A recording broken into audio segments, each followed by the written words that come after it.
The London native was hired by producer Cubby Broccoli to work on the first 007 film, Dr. No, then sued years later to assert his authorship. Monty Norman, the British composer who wrote the propulsive theme for the James Bond films, died Monday after a short illness, according to a post on his official website.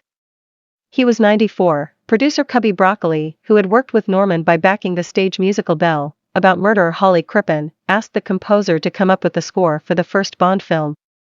Dr. No, 1962, after he and Harry Saltzman had acquired the rights to Ian Fleming's Spy, the deal was sealed when the producers offered to fly Norman and his then-wife, actress-singer Diana Coupland, to Jamaica, where the movie was being filmed, all expenses paid. "Well, that was the clincher for me," Norman said in a story posted on his website. "I thought, even if Dr. No turns out to be a stinker, at least we'd have sun, sea and sand to show for it." Norman drew on a piece he had written for a proposed musical adaptation of V.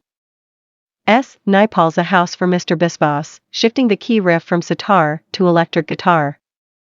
The result has been used in all 25 Bond thrillers. Burt Rhodes served as the original orchestrator of the Dr. No score before composer John Barry was hired to rearrange the theme. Years later, Norman went to court to assert his authorship, suing the Sunday Times newspaper for libel over a 1997 article asserting the theme was composed by Barry. He won in 2001 and was awarded £30,000 in damages. His music for the first film also includes the song Underneath the Mango Tree, which he taught to Sean Connery and Ursula Andress, and a theme that accompanies the opening scene with the three blind assassins. Later, Broccoli and Saltzman hired Norman to score the Bob Hope comedy Call Me Bwana, 1963. "By the end of the film, I still didn't have a contract from Harry, who was the film's main producer," Norman recalled. "I said, 'Look Harry, I've done all the work. Bob and everyone is pleased with it. Isn't it time we talked money?'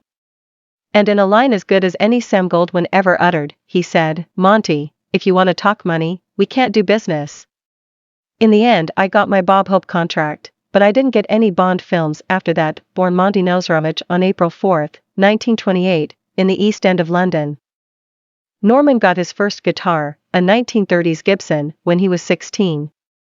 He performed with big bands and in a variety double act with comedian Benny Hill before writing songs for British rockers Cliff Richard and Tommy Steele. From 1958 to 60, he worked on such stage musicals as Irma La Douce, which ran for 5.5 years in the West End and 18 months on Broadway before becoming the 1963 Billy Wilder film starring Shirley MacLaine, Espresso Bongo, made into a 1959 movie starring Lawrence Harvey, Make Me an Offer.